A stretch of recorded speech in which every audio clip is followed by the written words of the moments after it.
So, during the Bernie blackout, is what it's been called, as media has not been covering or talking as much about Bernie Sanders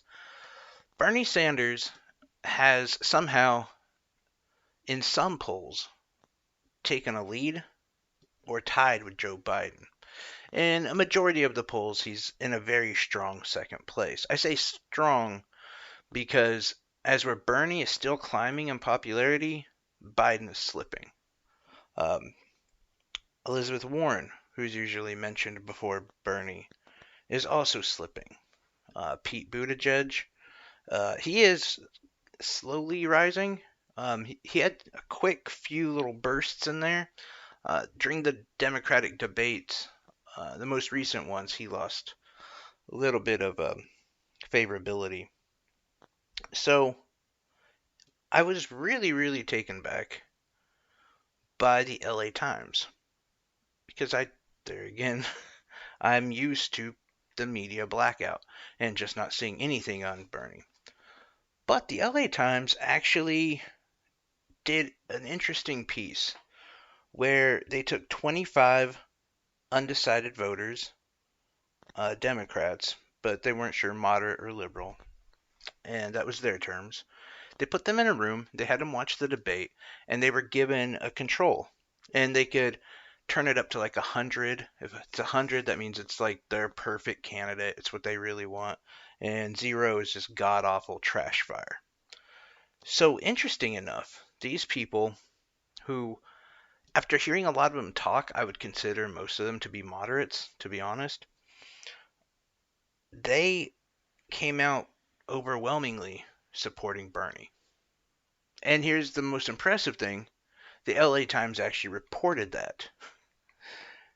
And even the gentleman who did this whole test, he said, if you would have asked me 30 days ago, is Bernie a viable candidate?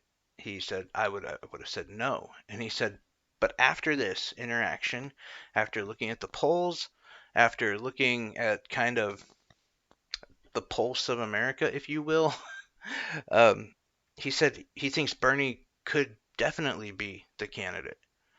In fact, maybe not even just a viable candidate, but he could be our candidate.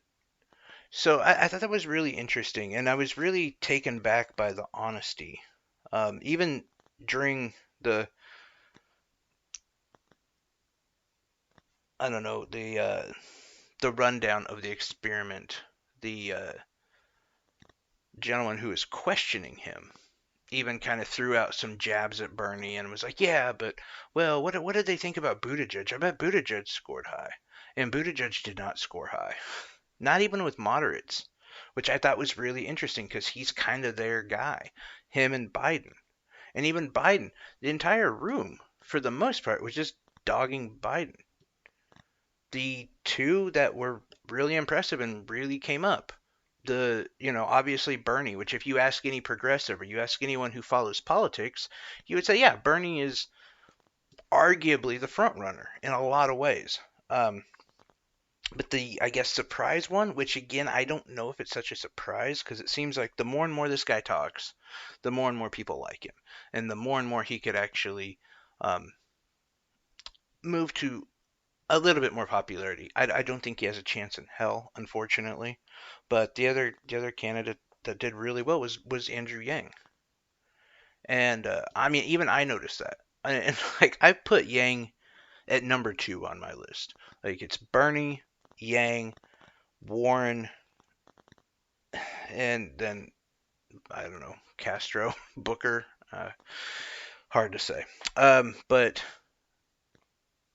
even I noticed that watching where Yang would get a few questions and he would run with it and he could talk and you could actually hear his ideas on a bigger stage. I happen to follow all of them and I listen to whenever they do a podcast. I listen to their rallies.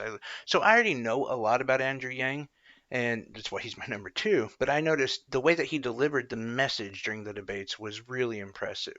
And I think that too is why most people won't hear about this LA Times story because it was honest. It said, and the guy who who did the experiment, the even the reporter who reported on that experiment, he was also like, yeah, I really favored Yang through this.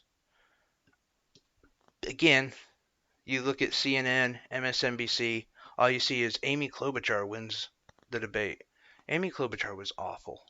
I'm sorry. I mean, she wasted everyone's time. She interrupted really important points.